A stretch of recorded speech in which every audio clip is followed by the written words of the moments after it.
Lofo fatala fatu mai moanga tatu tunu ni Afiafi malor ngalu malor tawata ifai mtiuche e pe on safi tai tunga india so fa popongol programa Suluaulama pen masanyai tatu mafuta na malava matanu ngo fa mtiuche safi ngai mo tatu tunu ni yes malo so fo manvia elefan malo tawata watu po misila upasili ni Afiafi yo mo foi Afiafi da suru no ngala maka moli wa misila upas so se mea malo le ngalu le yaso iso se faiva sa fe ngai mane atunu ile ngato la tua ya la tolo nga winal bao fa ngata ina ngata ifale ya so se faiva sa fe ngai mane atunu malo tawata fa malo fo tapo inga la fe ngalu nga tofele tua iso se fata fa taulanga ya ila tulo no menu obasa mo ma le ngai le lumna Pamalo foi ni tatu macho pensione ya Missionary tatu chamam tina matua ngate moto malaw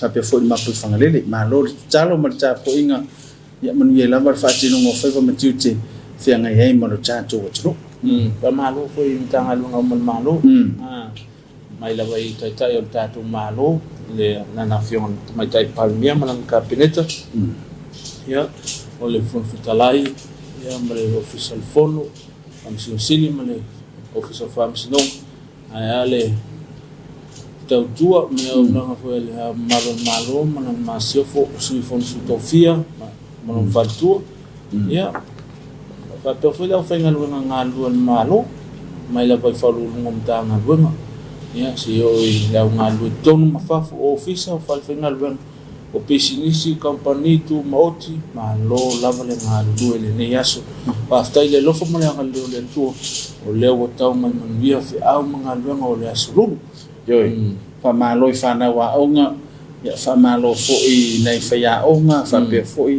ya le tapo inga nei matua fa malo ni tatu pa ang lang ngin ni pokalame pe ne company ya le SOS fa pe changal ngol ni pesinisi ya ngim le malo fa after mo lang ngin no tatu pokalam ya wal mai mo ngala tu le la mai mo ma tatu tu ya tatu fa malastino ne fa fimersunga aims ya wa fo fa la no suka ma le to magolung ya maniso fa mai wa fi tatu tu manai fa fi fianga wal tatu maftanga tali mai fa ol kalami ole Suluaulama all part of the upper body.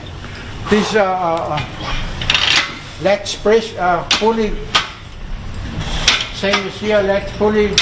There's a stiff arm fully. The whole upper body exercise. 10, make it 10, 7, 8, 9. Okay, that's it. We have swap over.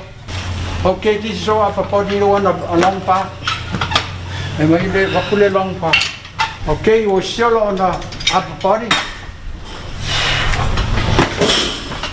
It's a different shape.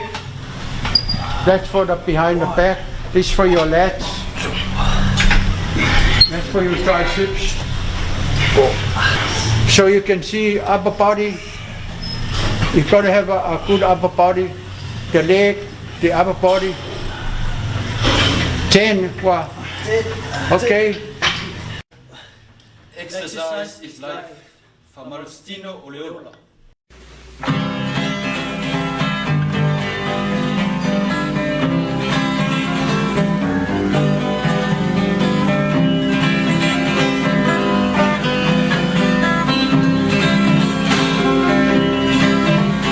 Mafutanga motusia ihina e whaanoa nona wihinga tua matuma aihinga whaangalo mo telehina to whaina ia e te wihinga te upu mori ia tasia kolo o ua tusia ile tusipaya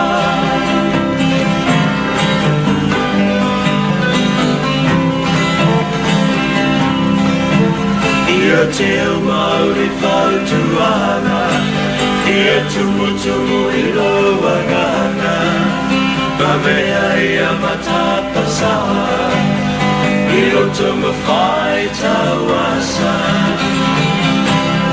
Tō whaina Ia e te rina Te upu mori ia tasia Ola ahu antusia Ile tu simpaia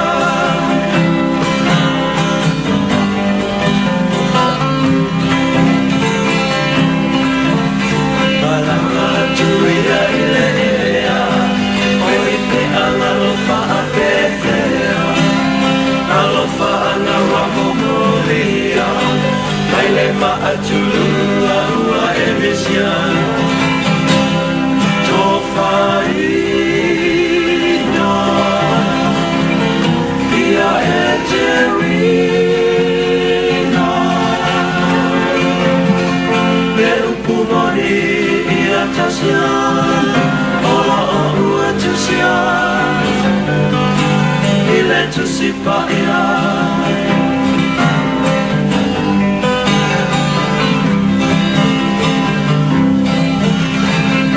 Amai matetea O au tonu mai pea Me leo leo iha te oe Ko taunu le wha moe moe Tō whaina Ia e te rina Me upu moni Tasia, ola ua tusia, ile tusipaia.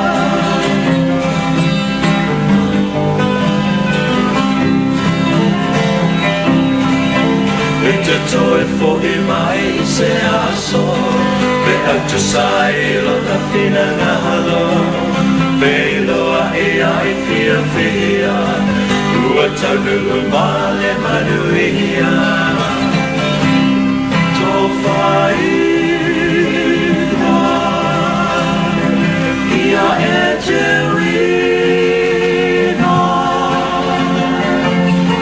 Te upu mori ia tasia Ola ua tusia Ile tusipaia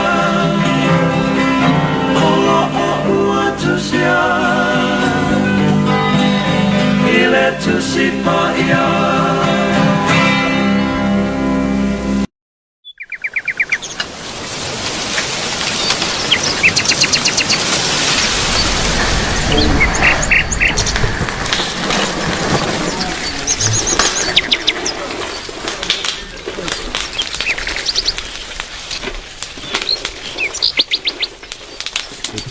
Tina, masih nggak main lasak ya, weh.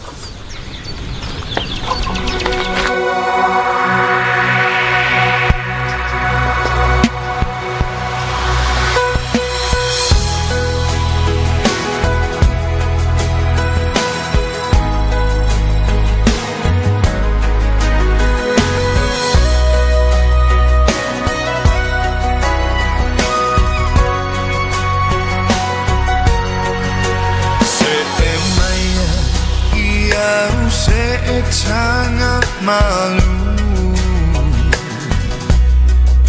I own no fort we left ala susu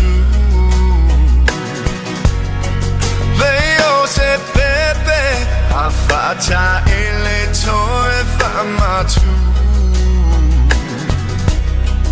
Ue tongi ole moa alona afa Ue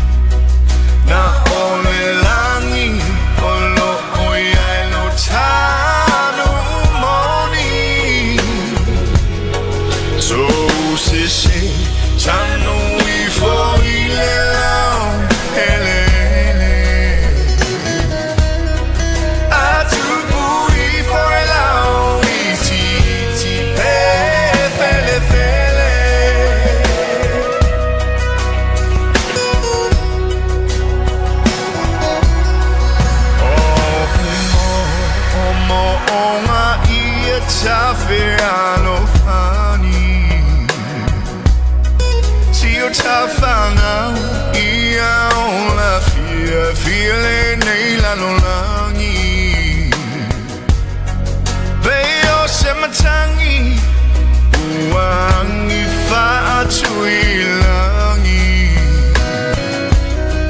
Wafa penale nei Ola ngai pe momo ai Uamativa no uano fafa'a maoni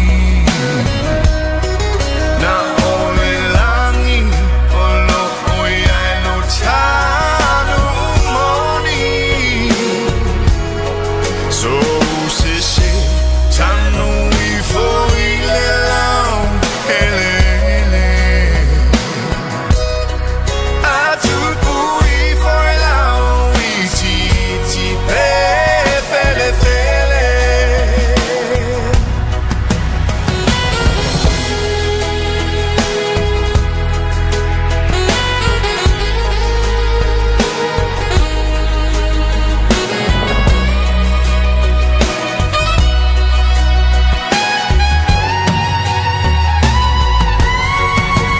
Uamativa no uano fafa'a maoni Na ole langi olo oia no tanu moni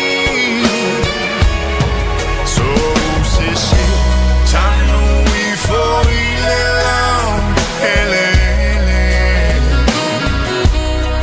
Atu pui foi lau i ti pe fele fele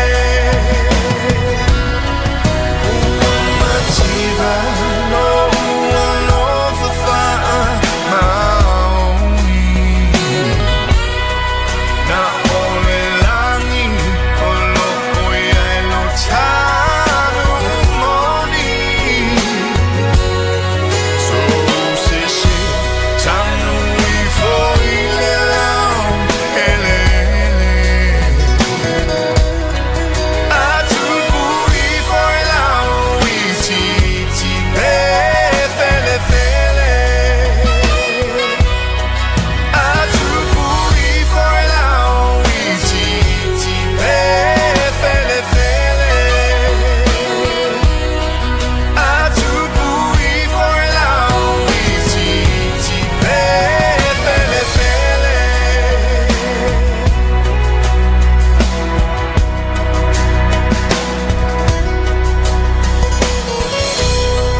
Ya, mole fa tai tele sunga Heims mole famanstino. Le tatu te ia le tau fai ti o toto maulunga ia Yo. mai se foi mai su kontin puta ia mai la tou Fa solo ina sa su. solo na nefi ai Tau le famanstino sunga Heims. Ia uma famanstino ftau uma mo vai ngortino. Sawa mai lo tuma e batu tau yo mtiu vai. Ia uma me famanstino e fa ngai na sunga Heims. ale mai le o le moeno fu Mo no. o le mai la o sunga ya tapuala sunga cross Ona. te an vai o to moi mai mon fu e pe lo no si o la o tau na o ile ia wale mai to le ta so le kom fenga kongilo pa se Ole mena i pawana ole tulanga e wa few years to ino him se tau faile wali e suwa tu ngopta. Yeah, if you wa him se tau fai ale fai ti ale ai. yo Tu sami le ma fu. Misera. Fa popolo le malolo le fa popo ma tau ina le fi. ve ko e ki nga ngo so vai le Yo. ai fi le ya ai o le mta ai sunga ya ko Ai lui. Ya tono foi le sa o ile mawa sunga tapuana ma. E si le fa tau le ni ma onai. E lo fa tau si kareti le ma onai. e mo le ula Mole ulo na. Sa le tau foi nai. Mole ba estamos pa yo sa awa tu. E per tau na fa tai sunga Heims mo fa malostino. ya wa fo tatu wa tunu male mana vo fa mangalwenga fa malo ni sa tatu pa ya fa malo ile lang no ino ni sa tatu kalami ya wale mai moanga marsi mai mo tatu tunu yo tatu pa nga masan ila ba pe on el tau tu al PSL ya lo fiso fa nga fa ya fa pe fa le ile in sport ole nga fa fo male ngalwenga malo le aus ya ngalui ya my company malo sia le Elaine's Quality and Fencing ya pe on fa ngai ma ngalui nga te fa le mission le tau te lo timu tapoleni ya falo tavar ya ms fo yo tono official fale fengal ya ya walawan ya Elaine's Quality ya jo mesela vai tani mesela yo timunga ma fa solo fo ina leanga chat ya lain lava chapin ya manisya telo tatu pa fa malo non sai malo ngalui fa malo tuol tatu tu le la mai mo mai vivi ngole tu pes peseng fa lengang ya wa tatu chapenanga ya mo le tatu chapoin smell mai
Amen.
nisina o vivi ngole tua penta penaina ya mbuli fa malo tau tua ntanga luengo so fo malo loina fa pe fo ile official leo ya mai ntanga luenga mai lava i fa lulunga lava le fainga luengo malo ya mesio le York fa pe fo tini ngupe ne ntanga luenga ya ngalue ya awan yo bol man vio le tu malo nem sa ya malo le fanga solo le tu lo lu le fanga solo o fin pase ya o tu lo lu ya ta tu le tu i meshaman o le ya meshaman wow le wa ta le va su pase la tu o mon le tu le tu no o le sinaka o de vine ya o le tu la o le fais ya le fanga solo termine mo fana wa on ya ta wa fai tu ta wa fai lo tu ya pui mai oi mar fa mai covid ya alela mai mo malta to tunu uta to chapo inga pila man tatu amata il cha ole tua ai fe au ni aso ya ile vi ingole tu lo tape mai sunga so sani ya le lo ya li peni amina ya male kalesia fa sai Sauano ya wale tatu chapo inga fa pe le tua fi ta fa fonga tatu tunu chapo ingole ne fia smel mai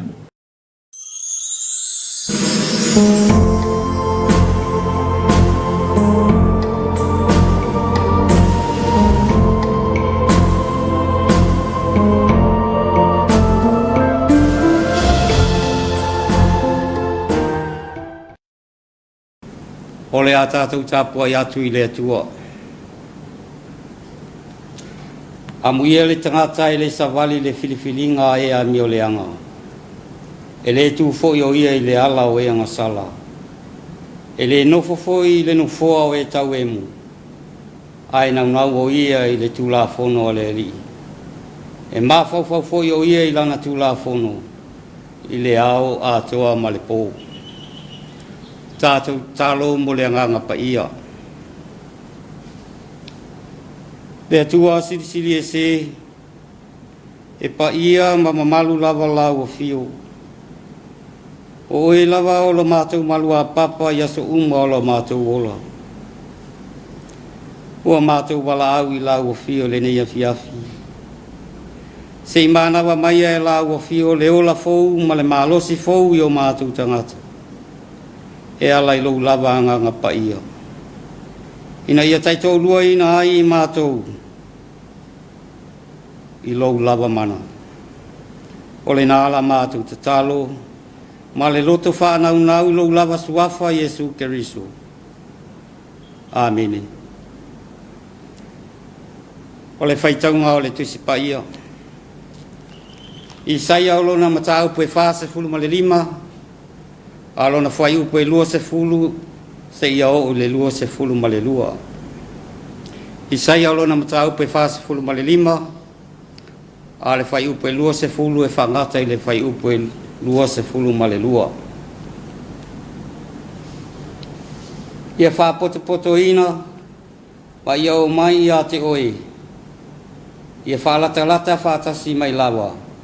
O tau oe ua sao mai nuu ese. La tau te leiloa, o e tau ave, e la au olo la tau tupua o tā, ma la tau tatalo i le atua, na te le mawhai o na whaola. Whaali mai ia o tau whalatalata mai, ia filifili whatasi fo i la tau, o ai ea ua whailoa mai le nei mea, mai ana mua. Ua whaalia mai talu ana mua, e le o au ea o le li, e le aise e tasi atua, ua na o au lava. O le atua ami o tonu, ma le wha maoni, e le aise e tasi na o au. I liu mai ea ia te au, tau te olai, o tau turi inga uma le lalangi, a wa o au o le atua, ai le ai lava se tasi. Ia whamanuia mai le tua i le tātou whaitau ma whalongolongo i lana whionga pa ia, ma ia tu mau atu pea ia te ialo na lava vi inga, nei e o i le whaavavau lava. Amene. O le a maua le matua o le launga i le tusi sa tātou whaitauina. Isai alona mata upu e fase fulu male lima. Alona fuai upu e lua se fulu male lua. O te fia wha ngā inga.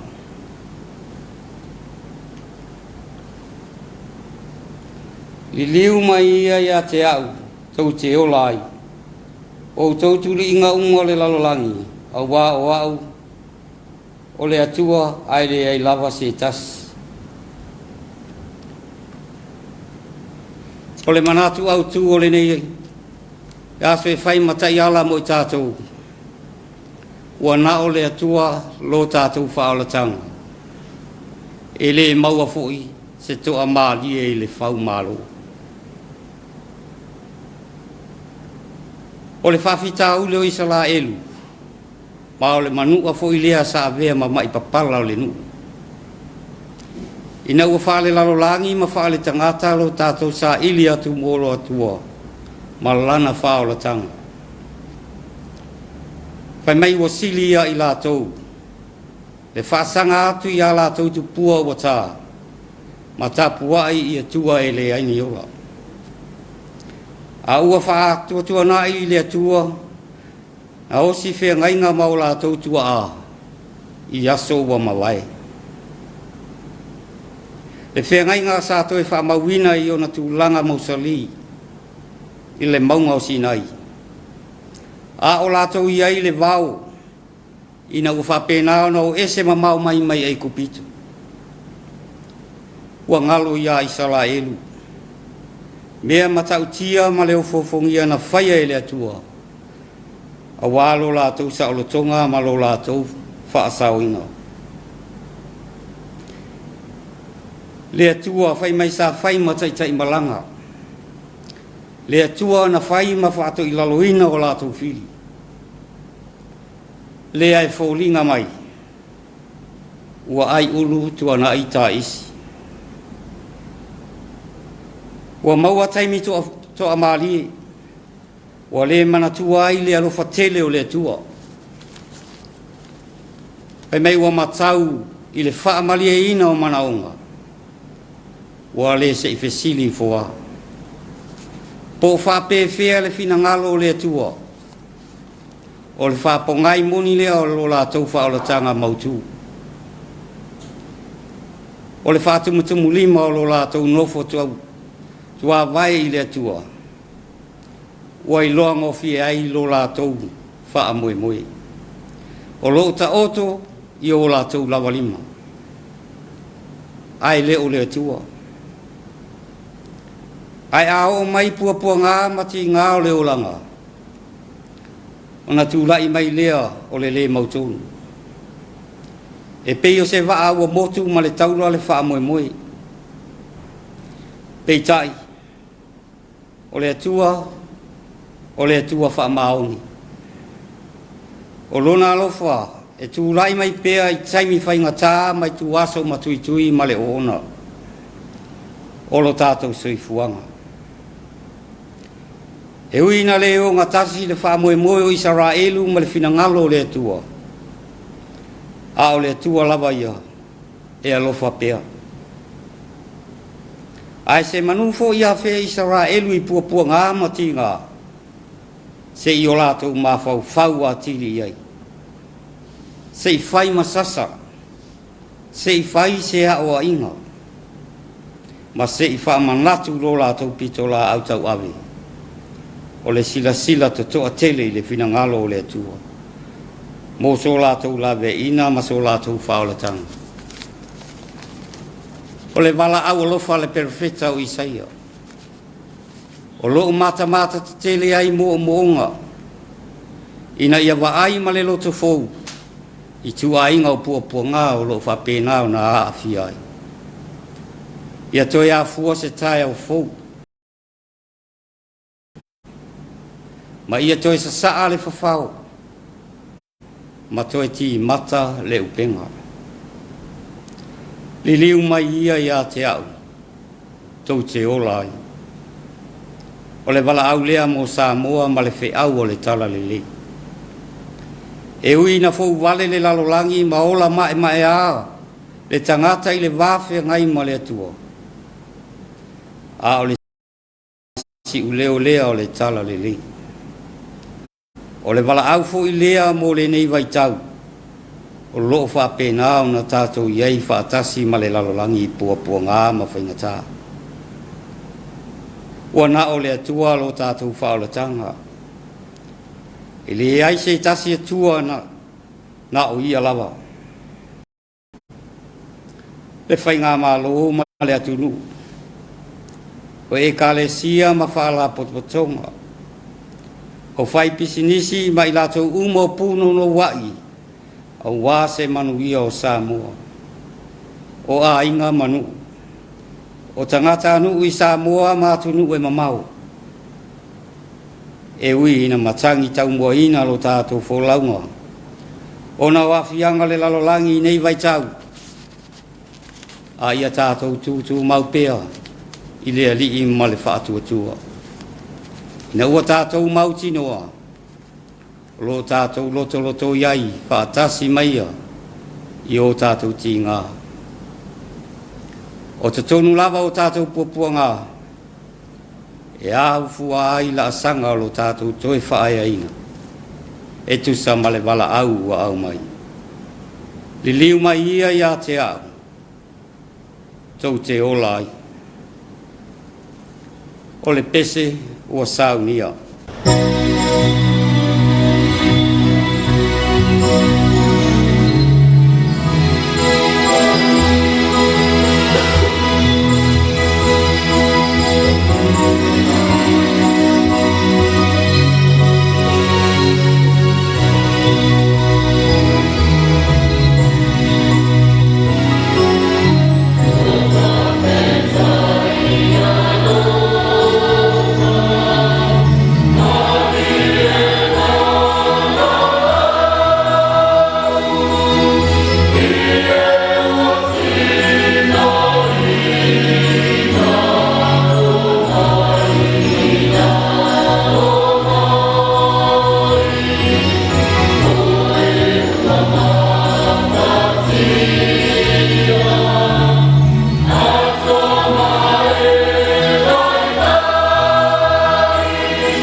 tātou talo.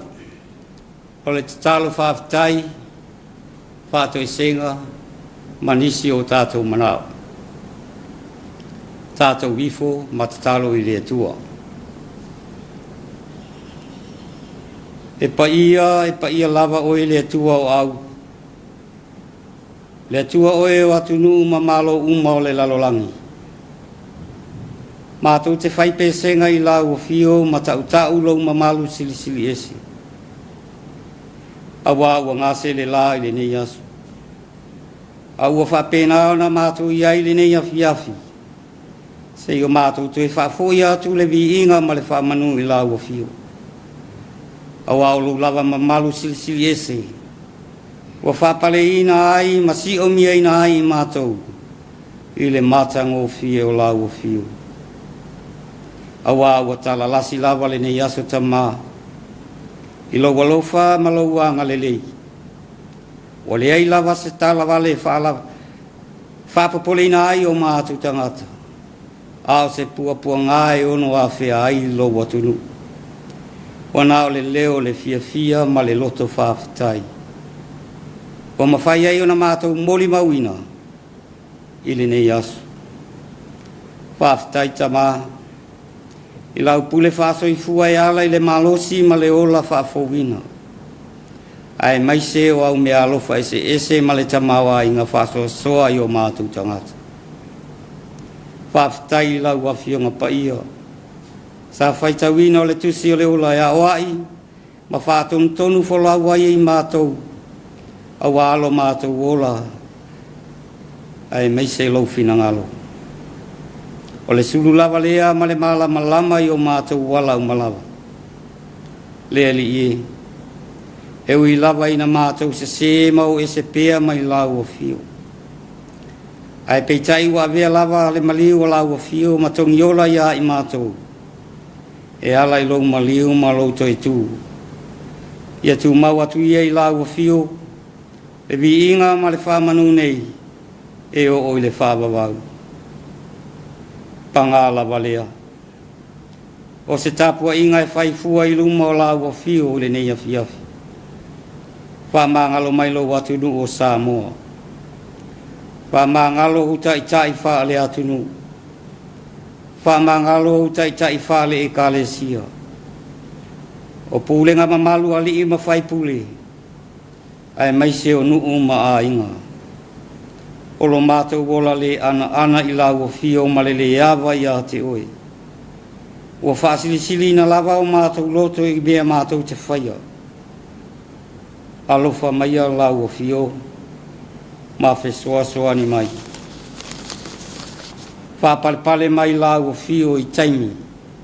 E lo fia ai ma whaososo ina ai mātou i le li o le nei lalolangi. Whamangalo le tele. Ma anono ai o me se ma me leanga ua mātou whai. E ta mālo whai. Anga le lei mai o e lo mātou tama. Ia pupula mai pea le malama o Yesu le na maliu ma toi tu. Ina ia ma ngalo ai mātou lona lava toto pa ia. Le atu ai. Na o e mali ai o mātou mana o i me le lei. Pamanuia ia Samoa maona tangata. Pamanuia i tai whale malo. Tai whale e kalesia. Ai mai se o te tono nuu ma a inga taitasi. Ai mai se le lalolangi ato. Ia ilo wanga le lei ma le file mu o lau o fio. O ai fo inisi o whaano noa. Ono ua motu sia le mawhatanga e ala i lau wala apa ia. Wha mawhana lau o fio. E o mama i mati ngaina. A apa atu iai a awanga le leo oe lo mātu tamo. O atina ai ma pisinisi a wale maunui a lau tele o tangata. Pesoa soani ma wha ato atoa e lau o fio. Wha manuia ele nei ofisa. Olo wha pēnā na mamoli nā tuai le wheau. A wale tautuaina o lau whinangalo. O le nāla mātu te talo. Ia whaia pē ia ilo lava whinangalo. ai le o mātou lotu. A le manuia ma le file mu o le atua le tamā, le lofa silisili ese o Yesu Keriso le li ma le whaola, ma le mafutanga ma le anganga paia, ia ilunga o Samoa ma le lalolangi atua, nei e o le whawawau lawa. Amen.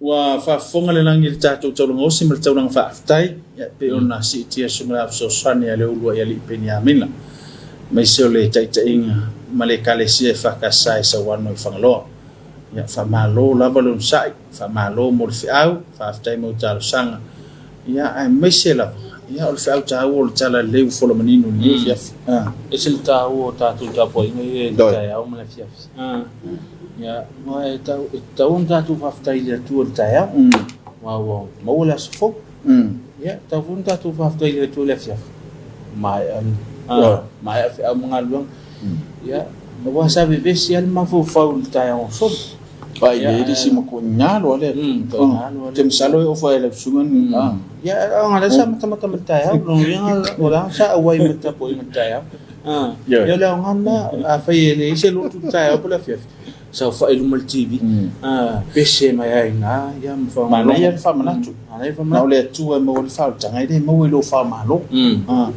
lo no wing o tonu mala ato to ya manuia ma fa tanga mo le tu ya awa fo ya lo le tu ala maula lo no nga malo si ola no si ai lo le malo si le si tau fa yo ale no ya ala no le ma tau mo ni vai tau ia mai so tatu tong fai tau si file mo la ta Christmas ia na ole atua mo wai ia le falta ta tuti le mo se fa malo le uta pe mai fa fi fiang fa le nganga ia wa fo ne banga tatu pokalame ia mai se tau mo fa o tala le e pe on la mai no le fia smell mai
Malukuting mamosi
Fiang falenga pe ona mai mom silam si silamel cha chu chunu ya wa fo ni va ngor cha chu ma chang la chu na wa ngai mo cha ma lao chu na sao ngale mu ma se la chu na wa ngai fe awul po ya si chu na ile nga cha ile sila le awal ya fa pe fo la chu lo sa bali fa la chu ro angai tua pas ya ole yang sa pole sunga ko sitel sol pasila na sa ya te lora na sa un le mo mai ya lo no ola ye fo fa uta ma fa tete ina ya pasi ya pe foi la to feo ai ta val tele yo na ye loli o kilipa ya to na fo la awo so na fa sa ina ta vale ya te lo ta o ma se van ta o yo ta so van ta o ta pokolam ya mo la to lo fa mana to ino la to fa na le so ya o fa nga mel ta tu ala ta TV lua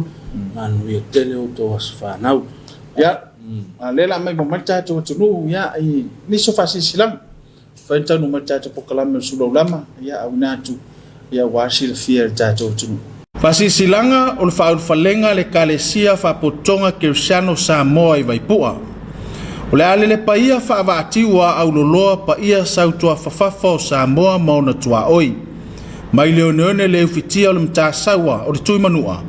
E o le mauta o le tamaitai o na whanua o ala o manu e le uia. O le au le toi utu vai le pulepu la iai. A o le au utu vai lolo e pei o fōlaunga le tonga. E vala watu ma le whaalo lama. I tama whanau uma le ni nuu o vai pua. Le paia I lupe whaalele mo le tala le lei. O suafa ma whaila aunga. Whale tua matausi sa wao matama itai. Le malosi whaapea tama mateini. Ai maiso a inga o wo ma au mea mamai. O lea watu le whaila. Le maunga o le atua sa fausia a wao si ngā taulanga lo tātou nuu. Le maota Tapuaiga. E talo si ailo tō whenga iei ma whiau ma ngā luenga. O tō whinga mai le langi. Ai maise le whaano no manu mo si o tātou nuu. Afio mai, su mai matala au mai. Si o tātou whaile fia ma pati patia le alofa o lo tātou tapa usili o le langi. Ma ofo ina tuloa la tātou taulanga. Mola na tala i le lei. E mātango fia lo tātou o wai whaatasi. I le mawhana whana o le so o toto ma le so o loto. Ina ia mūla tātou langa mana namu ai fofonga o le atua. O le polkalame e whapea, a solulu, a sasafulu lima o te sema, e tali ai a inga. O le itu la e lua i le Afiafi tātou pōsiva. O le asotofi a sasafulu ono o te sema, tae ao, ta alolo. O le itu la e safulu i le tae ao, sauninga o le whapaianga. Itu la e safulu lua i la oli, tau maftanga mwhaalo alonga. O le itu la e lua i le Afiafi, lulua ao ma whātou whā. Whāmoe moe la tātou whēloa I ma mafutai I aso tau poina. I si umalae ma le vaipua. I le pule whaasoifua le ao le kalesia. Ma le Suluaulama, sa inia le sunga le whaafengainga. Ma le kalesia e whakasa I vaipua. Pasisilanga me le mafutanga o tina le kalesia whapotonga Congregational Samoa. O le afona le komiti la ititia le mafutanga o tina. I le asolulu aso mua te sema lua afe lua tasi. I le ane viliamu I tamalingi. I le itu la iwa I le tae au. Whaamole mole la e le kola lan moana. Alofa mai le atua tai mailo tō soifua I le aso. E peo na ato whaina. Ma le whaalo alo tele. Sa inia e whaafitai tupai. Whaila utusi o le ma. Notice from the Office of the Clerk of the Legislative Assembly. Parliamentary Youth Program, Tuesday and Wednesday, 14-15 of December 2021. The Office of the Clerk of the Legislative Assembly, in partnership with the United States of America Embassy Office in Apia, will be hosting a Parliamentary Youth Program on Tuesday the 14th and Wednesday the 15th of December 2021 at the Parliamentary Precinct in Mulino. The Parliamentary Youth Program aims to inform youth participants about the inherent functions of Parliament, the role of members of Parliament, and the functions of parliamentary committees. Participants will also have the opportunity to observe parliamentary proceedings. There are 150 openings for participants between the ages of 18 to 45 to attend the two-day program to be held on Tuesday the 14th and Wednesday the 15th of December 2021 at the Maoto Tofilau Eti Alessana building in Mulinuu at 8 a.m. Participants wishing to attend the Parliamentary Youth Program are requested to contact the Office of the Clerk of the Legislative Assembly to obtain a registration application, and for further details on participation requirements, please contact Tupua Siosi Fuifui, Le Malu Ruta Masina Lupe, or Mele Malama Lofi Papali'i of the Community Relations Services Divisions on telephone 21811 or 21812, or email tupua.fuifui@parliament.ws or ruta.masinalupe@parliament.ws or mele.papali'i@parliament.ws. Thank you, signed by Leatisa Witime Tala, General Secretary, Office of the Clerk of the Legislative Assembly. Pasisilanga o le whaulfalenga le kalesia whapotonga Congregational Samoa I vaipua. O le ale le paia whaavatiua au loloa paia sautua whawhawha o Samoa mauna tua oi. Mai leo neone le ufitia o le mta saua o le tui manua. E o le mauta o le tamaitai o na whanua o ala o manu e le uia. O le au le toi utu vai le pulepu la iai. A le au utu vai lolo e pei o fōlaunga le tonga. E vala watu ma le Suluaulama. I tama whanau uma le ni nuu o vaipua. Le paia I lupe whaalele mo le tala lelei o suafa ma whaila aunga. Whale tua matausi sa wao matama itai. Le maalosi whaapea tama mateini. Ai maiso a inga o wo ma au mea mamai. O lea watu le whaila. Le maunga o le atua sa fausia a wao si ngā taulanga lo tātou nuu. Le maota Tapuai. E talo si ailo tō whenga iei ma whiau ma ngā luenga. O tō whinga mai le langi. Ai maise le whaano no manu mo si o tātou nuu. Afio mai, su mai matala au mai. Si o tātou whaile fia ma pati patia le alofa o lo tātou tapa usili o le langi. Ma ofo I nā tuloa la tātou taulanga. Mola na tala I le lei. E mātango fia lo tātou o wai whaatasi. I le mawhana whana o le so toto ma le so loto. I ne ia mū la tātou langa mana namu ai fofonga o le atua. O le polo kalame whapea, aso lulu, asa sefulu lima o te sema, e tali ai a inga. O le itu la e lua I le Afiafi, tātou pōsiva. O le aso tofi aso sefulu ono o te sema, tae au, ta alolo. O le itu la e sefulu I le tae au, sauninga o le whapa ianga. Itu la e sefulu lua I la oli, tau maftanga mwhaalo alonga. O le itu la e lua I le Afiafi, lulua au ma whato wha. Wha moe la tātou wheloai ma mafutai I aso tau poina. I si umalae ma le vaipua. I le pule wha soifua le ao le kalesia. Ma le Suluaulama, sa inia le sunga le whawhengainga. Ma le kalesia e whakasa I vaipua. Pasisilanga me le mafutanga o tina le kalesia whapotonga Congregational Samoa. O le afono le komiti la itite le mafutanga o tina. I le aso lulu aso muamua te sema lua afe lua tasi. I le ane viliamu I tamalingi. I le itu la iwa I le tae au. Whaamole mole la e le kola lan moana. Alofa mai le atua tai mailo to soifua I le aso. E peyo na ato faina. Ma le whaalo alo tele. Sa inia e whaafutai tupai. Whailau tusi o le mafutanga tina. Ia nisi na whasi sila mwhentanu mai ia I le pokalame o Suluaulama. Ma le lau sau nanga te musola. Asfana. Le inisi o le whamnatura to soifua. Pe o le mau o le so le whamnatua le sutasi o le alo tātou tamamabure. Le tamaitai a klon. Los tausa. Los tausa. Teleni tausa. Teleni tausa. Tausi mai matua ya kia foi ai. Ile ngata le a klon. Ia la tau umala mo whamnatua na soifua. Ia manu e telo tua soifua. A le la mai mo mai tātou tunu iniso whamanuanga whentanu mai ile pokalame o Suluaulama. Ia whatasi ai ma le peso le soifua.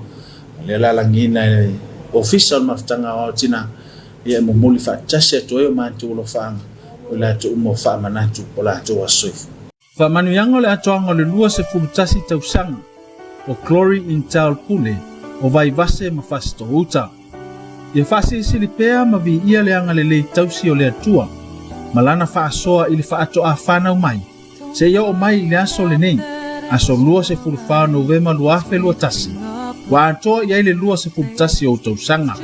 E le titi le alofa whaasoa le atua I le malosi o tā leni o angawaa ma le ola maloloina. Whaaftai le atua o na lana foai. Mawhai ei o na mātou tausi mawhai oe matua whawhini. A whawhini o le suli o le tau ainga. I o tātou ainga umai Samoa nei mātunu o mao. Vi ia le atua o na o nei tausanga e tele wawia mai. Glory mātou tititalo. Ne sanga fua I pea ele atua le malolo ina mo oe. I le tino ma fau ma le nganga. I ne whao ngā tataula na fua I tā leni maanga waa. Ua ma whai o na maua. A vea oe o se teine fia I eile li.